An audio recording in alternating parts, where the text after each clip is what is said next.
Alhamdulillah kita bertemu kembali dalam forum yang insyaAllah forum perdana Hal Ehwal Perdana pada hari ini yang bertajuk cabaran dakwah dan cara menghadapinya.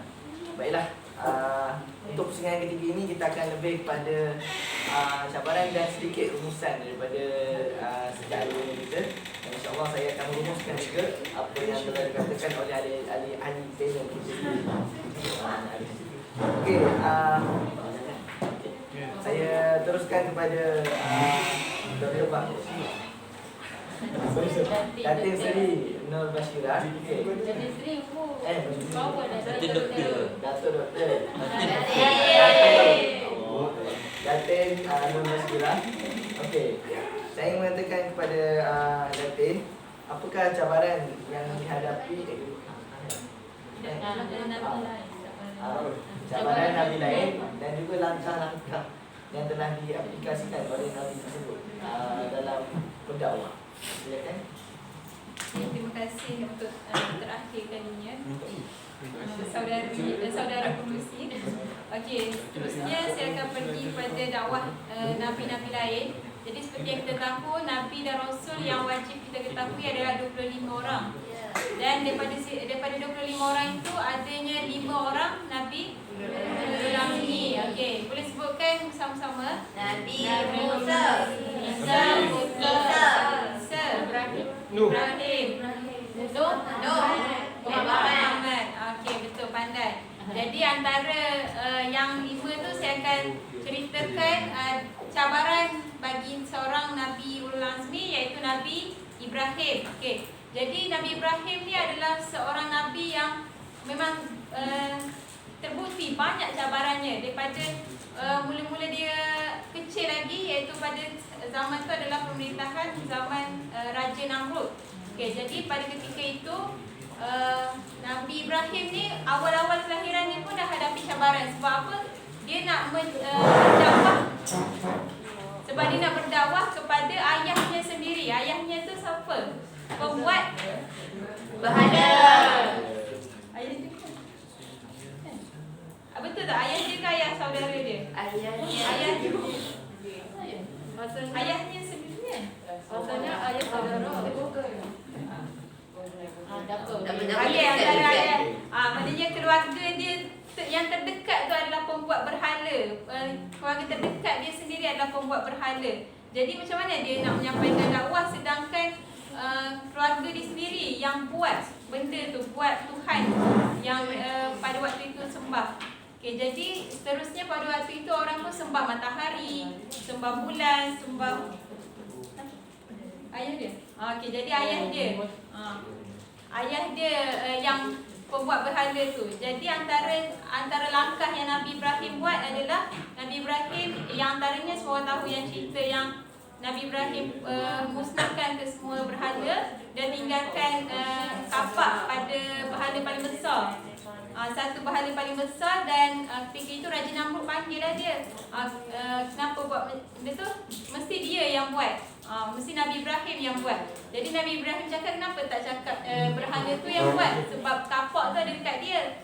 Dekat berhala tu. Jadi Raja Namrud tu sendiri yang cakap berhala tu mana boleh buat apa-apa, maknanya mana boleh memusnahkan. Jadi Nabi Ibrahim cakap, habis tu kenapa engkau sembah benda yang tak datangkan manfaat dan juga tak mendatangkan mudarat pun, tak datangkan apa-apa, maknanya sia-sia je benda tu. Jadi di situ cara dakwah Nabi adalah dengan berdialog dengan penduduk Mekah, penduduk pada waktu itulah. Okey, jadi kulasahnya antara cabaran kesimpulannya adalah dalam surah Al-Baqarah ayat 214, Allah berfirman bahawa adakah patut kamu menyangka bahawa kamu ni akan masuk ke syurga padahal belum sampai kepada kamu ujian dan juga cubaan seperti yang berlaku pada umat-umat terdahulu. Jadi kita ni yakin ke kita akan masuk syurga kalau kita ni tak menerima ujian dan juga cabaran. Jadi setiap orang, setiap individu menghadapi ujian yang berbeza. Kerana syurga itu bukan percuma. Kerana syurga itu bukan percuma. Jika kita masuk syurga itu adalah daripada ujian yang kita hadapi. Okey, saya serahkan kembali. Dah. Jadi terima kasih ucapkan kepada Datin kerana memberikan cabaran antara cabaran-cabaran yang dihadapi oleh Ulul Azmi. Okey, tanpa melengahkan masa, saya teruskan kepada panel yang kedua kita, iaitu Datin Seri Ummul Adil. Apakah langkah-langkah seperti mana Datin Seri dah katakan tadi, iaitu cabaran yang dihadapi oleh imam. Okey, sekarang kita nak tahu langkah-langkah yang dilakukan, langkah yang dibuat oleh imam tersebut untuk berdakwah, untuk mengatasi cabaran dakwahan. Silakan. Okey, antara langkah yang kita boleh ambil untuk mengatasi cabaran-cabaran yang telah dicakapkan tadi ialah yang pertama, kita kena ada ilmu. Kita kena ada ilmu. Okey, ilmu ni dia semua benda yang kita buat kita kena ada ilmu kan. Kita nak berniaga pun kita kena ada ilmu. Kita tak boleh berniaga macam tu je, kita kena ada ilmu untuk kita berniaga, barulah perniagaan kita tu maju, laku dan sebagainya. Macam tadi yang Profesor Madya cakap tadi, dia teringin nak masuk dalam alam jenayah bukan? Bukan alam jenayah, dia teringin nak masuk dalam pok-pok yang buat kerosakan di muka bumi ni kan. Contohnya macam gangster apa semua tu kan. Ataupun orang-orang yang melakukan maksiat, sebab dia daripada dia lahir sampailah sekarang, di sekeliling dia ni dia hidup dengan pok-pok yang beragama, yang soleh. Dia kawan-kawan pun dengan orang yang macam ada ilmu, orang yang solehah kan.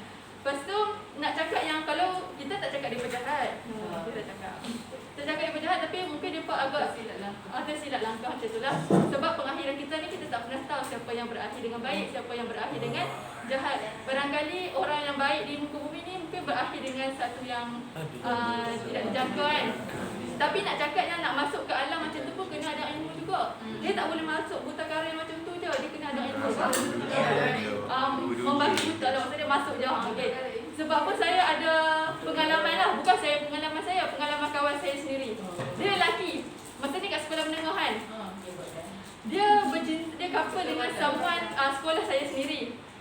Kemudian dia break dengan perempuan tu sebab dia kenal dengan sekolah budak perempuan sekolah lain, yang mana budak perempuan tu dia free hand. Sebab alasan dia cakap dia nak tolong ubah perempuan tu. Macam tu lah, dia nak tolong ubah perempuan tu. Kemudian nak cakap yang lepas tu tak apalah, dia pun bercinta dengan perempuan tu. Sampai satu tahap kita mengharapkan yang terbaik daripada dia kan. Tapi dia tengok jumpa dia duduk naik motor dengan perempuan tu, free hand tu kan. Nak cakap yang kat sini, kalau tak ada ilmu, kena ada ilmu, baru boleh masuk dalam dunia macam tu. Itulah.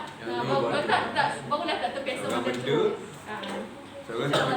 Kecuali kalau kita ni kuat ke ataupun apa-apa je lah, macam tu boleh lah. Okey, yang seterusnya adalah kita kena tetap pendirian. Macam kita tengok tadi Imam Syafi'i, Imam Hasan Al-Banna apa semua tadi kan. Dia pun tetap pendirian dia pun dengan pegangan Islam walaupun mereka diseksa, difitnah dan juga dipenjara. Kalau kita tengok kat sini, kita ni tak ada cabaran sangat pun dalam berdakwah kan. Maksudnya kita boleh je bercakap secara terbuka, tapi kita sendiri yang tak mahu. Ataupun kita takut orang lain tu tak boleh nak terima apa yang kita cakap. So kita kenalah teguh pendirian. Contoh dia macam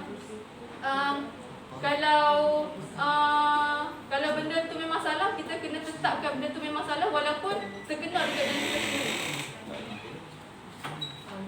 Walaupun benda tu kena kat kita sendiri kan. Contoh dia macam kita ni suka menipu, contohlah kan. Tapi tak ada dalam kelas ni lah yang suka menipu kan. Tapi macam walaupun kita tahu menipu tu benda yang mungkar, jadi kita kena cakap menipu tu memang mungkar. Dia tak boleh cerita yang cakap menipu ni dia ada kategori dia, menipu macam ni. Memang ada kategori dia, tapi kita tak boleh nak seolah-olah memutarkan satu pernyataan tu disebabkan kita nak bela diri kita sendiri. Macam tu lah, kita kena teguh pendirian terhadap pegangan agama. Yang ketiga adalah kita kena bersabar. Okey, sabar ni satu perkara yang payahlah, apatah lagi kalau kita tengah marah.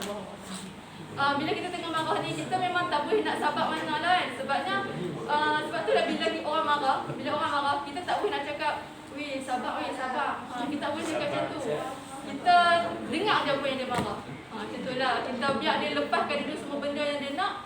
Bila dia dah cool down sikit, baru kita cakap, baru kita bagi nasihat yang tertentu lah supaya dia ni. Dan di situlah antara langkah-langkah untuk mengatasi cabaran dakwah dalam kehidupan.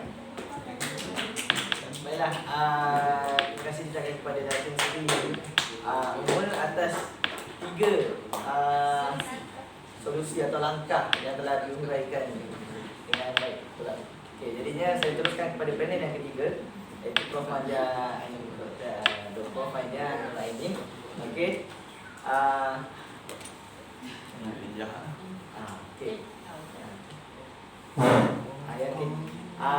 Apakah saya ingin bertanya kepada Prof, apakah cabaran ataupun cabaran dan langkah ataupun solusi ataupun cara penyelesaian yang boleh kita gunakan untuk mengatasi masalah yang tadi tadi teknologi. Okay, sekarang ni saya minta untuk berturaikan kepada Jubana pula. Jadi Prof boleh ke Prof uraikan dan berikan kepada kami satu yang baru. Okey. Okey, terima kasih cerita. Okey, saya akan ringkaskan sepadannya. Atika duduk kat mana tu? Okey. Saya akan bagi seringkas-ringkasnya. Okey, yang cabaran yang pertama adalah datang daripada ibu bapa sendiri. Dia ada 2 jenis ibu bapa yang dapat bawa anak itu kepada jubana. Yang pertama tidur. Okey, yang pertama adalah ibu bapa yang terlalu sayangkan anak dia. Maksud dia overprotective. Kadang-kadang disebabkan overprotective ni anak-anak ni nak dapatkan kebebasan dan kepuasan daripada luar, jadi berlakunya jenayah dia tu jubana. Okey, yang kedua disebabkan ibu bapa tak ambil tahu langsung. Bila dia tak ambil tahu dia nak dapatkan kasih sayang tu, kawan-kawan dia yang dapat bagikan perhatian, dan kawan-kawan ni pula ni adalah bukan kawan-kawan yang baik, kawan-kawan yang tak baik lah. Jadi dekat situ bermulanya punca-punca jadinya masalah-masalah jubana. Dan saya ada satu drama yang saya tengok. Kita berharap jadi kita tengok daripada persekitaran. Persekitaran kita pula tak berlaku macam tu. Jadi apa yang boleh kita tengok adalah melalui itulah TV lah.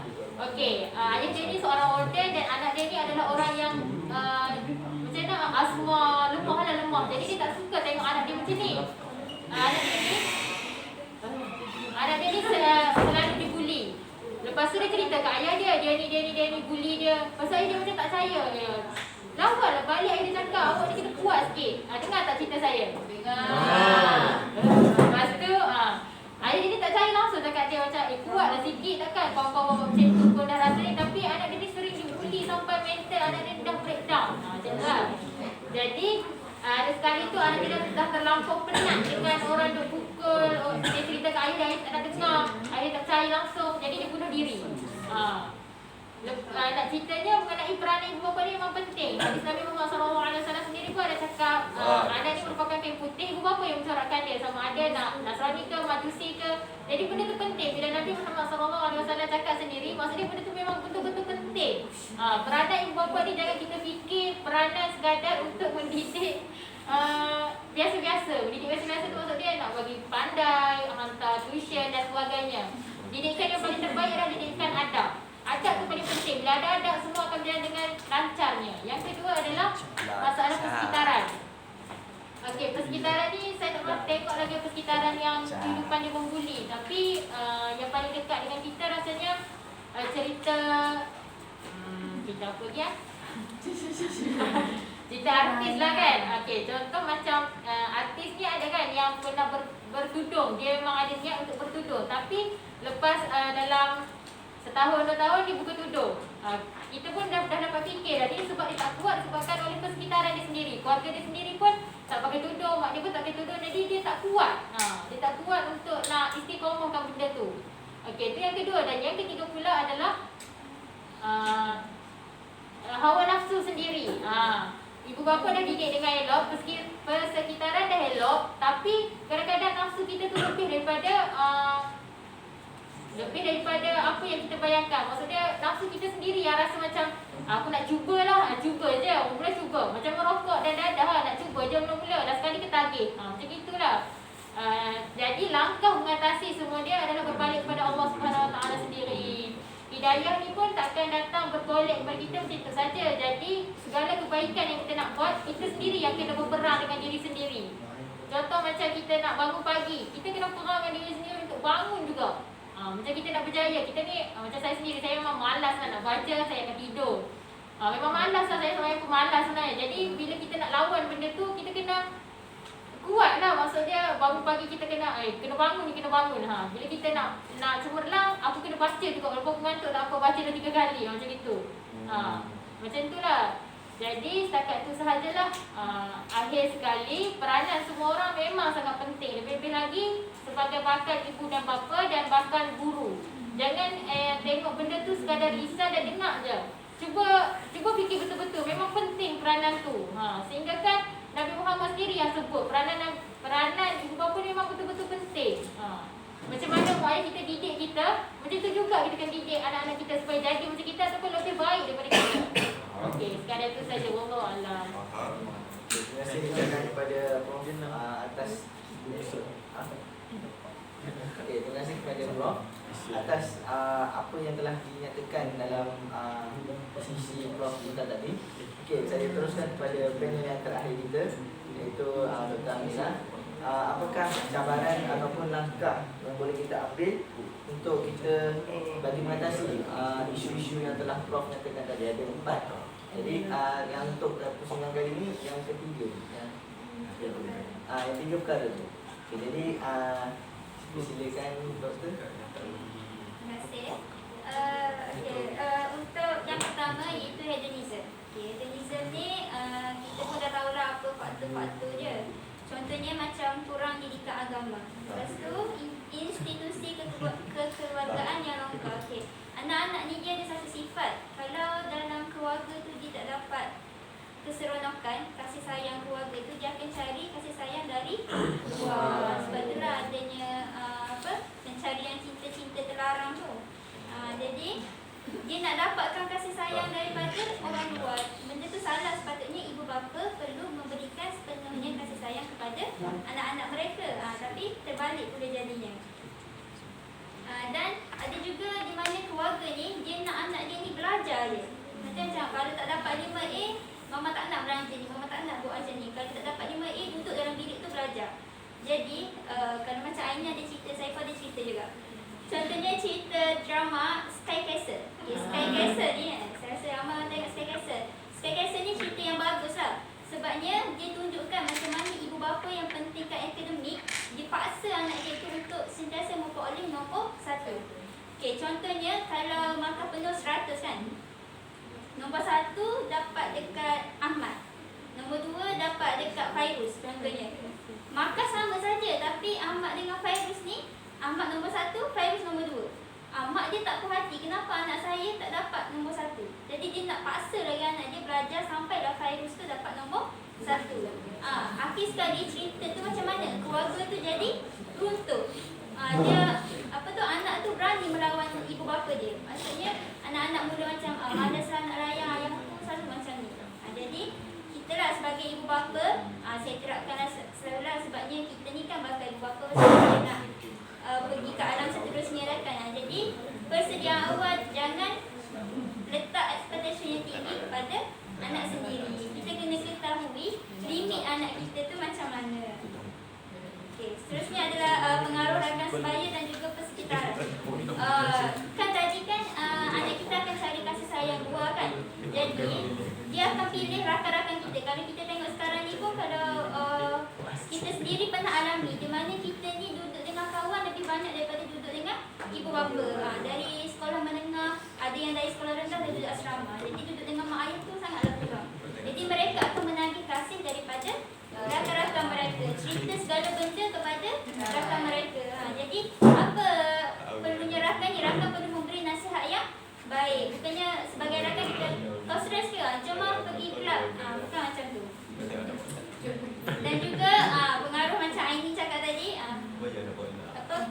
pengaruh kita cakap pengaruh media sosial. Media sosial ni Aini dah cakap macam tu lah dia. Lepas tu kalau kita pergi kepada zaman praktikum lah, di mana anak-anak murid ni dia tak suka kalau belajar tu mendata aje. Dia nak ada lagu, nampak dah murid ni dia suka kepada benda yang seronok. Jadi kita boleh je nak bagi lagu-lagu setakat lagu Omah Hana ke apa, kita boleh bagi, tapi kita perlu kawal. Bukan selamanya kita boleh didik dia dengan keseronokan. Lepas tu, kalau dalam praktikal pun kita akan tanya, kenal tak siapa manusia yang diciptakan? Manusia pertama yang diciptakan siapa kan? Tanya. Mesti dia orang ni, siapa ibu bapa kita kot, sebab ibu bapa kita kan lahir dulu daripada kita. Kebanyakan dia akan bagi jawapan macam tu. Tapi kalau kita tanya, siapa artis nombor 1 sekarang ni? Mesti orang boleh jawab, okey, dia ni. Macam tu lah. Jadi kita dah boleh nampak dah kat situ yang hedonism ni memang sangat berleluasa.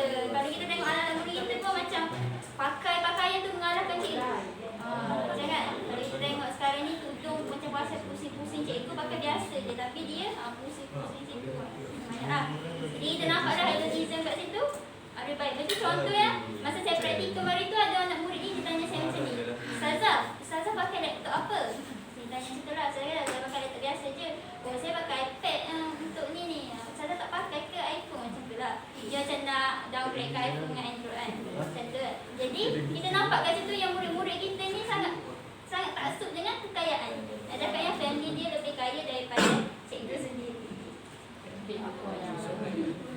Jadi saya bagilah cara atasi ni, contohnya dengan mewujudkan program motivasi dan curahannya secara berkala. Kita perlu adanya contoh dalam belajar tu, kita perlu ada sedikit nasihat ataupun ada macam majlis macam bicara forum macam ni untuk anak-anak murid. Dia penting lah. Ataupun janganlah kita sebagai guru ni pergi anjurkan program nyanyian.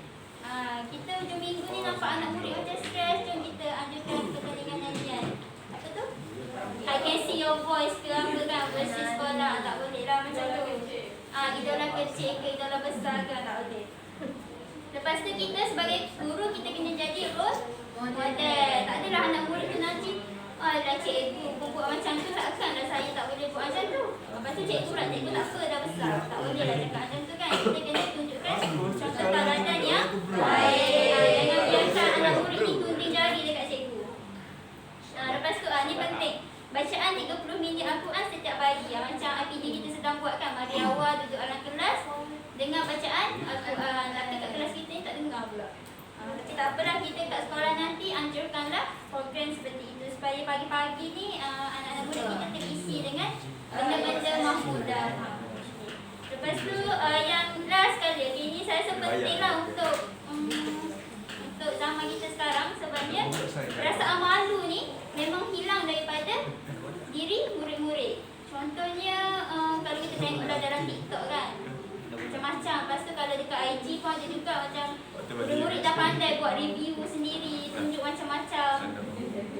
Jadi kalau kita nampak kat situ, niat perasaan malu tu dah pudar. Jadi sebagai guru kita perlu terapkan sifat malu dalam diri murid. Sentiasa ingatkan tentang bahawa perasaan malu tu penting sebagai perisai kepada kehidupan.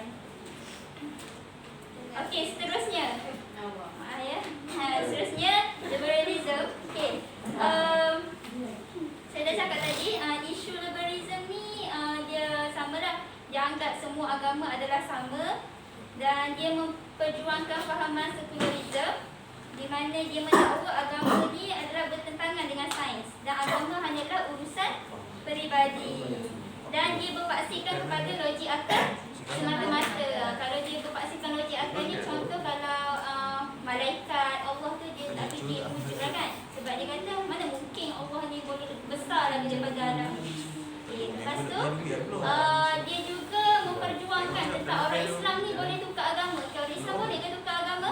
Boleh.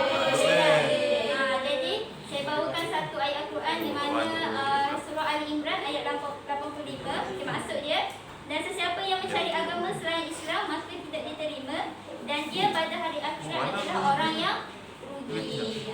Jadi kalau kita dekat pada mahsyar nanti, kalau kita ni bukan Islam, memang sekali-sekala kita akan ditepis ke neraka. Macam tak perlu timbang lah, memang kalau ni bukan Islam kan, jadi tolak terus. Lepas tu yang kedua, agama hanyalah pada ruang lingkup upacara agama sahaja. Contohnya kalau masa solat. Masa tu lah kau beragama. Maksudnya masa solat tu saja kita ingat Allah. Pada hari lain, masa-masa lain, lepas pada solat tu terus jadi teringat dunia. Pakai seksi ke contohlah kan. Macam tu. Kalau nak minum arak pun minum je. Tapi kita sebagai Islam tak bolehlah, kita perlu sentiasa ingat kepada Allah. Okey, lepas tu ada lagi diriwayatkan oleh Anas bin Malik, akan datang kepada manusia satu zaman di mana orang yang sabar daripada kalangan manusia ialah orang yang berpegang dengan agamanya seperti seorang yang menggenggam bara api. Genggam bara api ni sakit tak? Sakit kan? Kita kalau panas sekejap pun kita dah rasa macam membahang sedap. Apatah lagi kalau kita menggenggam bara api. Okey. Jadi nak cakapnya perumpamaan ni, kalau kita sedang berpegang pada ajaran Islam, maksudnya kita ni orang-orang yang betul sabar dan orang yang hebat lah. Oh ya, orang yang setia. Kita tak duakan agama Islam. Okey.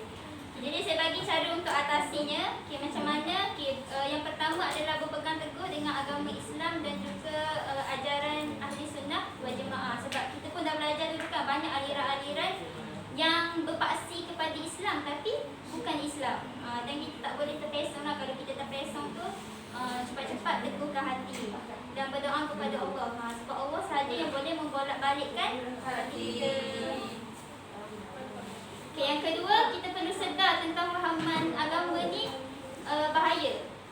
Jadi kalau ada dia faham liberalism ni pada luasa, kita jangan fikir alah nanti sedar lah tu. Okey, saya teruskanlah kepada pluralism. Okay, pluralism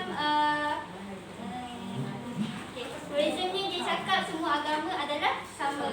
Dan pluralism ni isu dia bermula sebab zaman dulu sebelum adanya Islam, zaman dulu lah, dia nak, kan zaman tu kan ada berlaku peperangan dunia apa semua. Jadi dia nak satukan agama tu dengan dia nak satukan umat tu dengan agama. Contohnya sebab tu dia kata agama tu sama. Semua agama kita bersatu padu. Jadi dia samakan agama. Padahal kita tak boleh nak samakan agama Islam. Betul. Dan dia juga menegaskan bahawa setiap agama ni berpegang kepada kebenaran yang benar. Maksudnya semua agama adalah benar. Okey, cara nak atasi macam mana? Kalau berlaku pluralism ni, kita perlu berjihad memperjuangkan agama Islam. Kalau Islam kita ditindas, kita perlu bangunlah. Jangan kita pergi menusuk dalam kubur. Okey, itu sahaja daripada saya.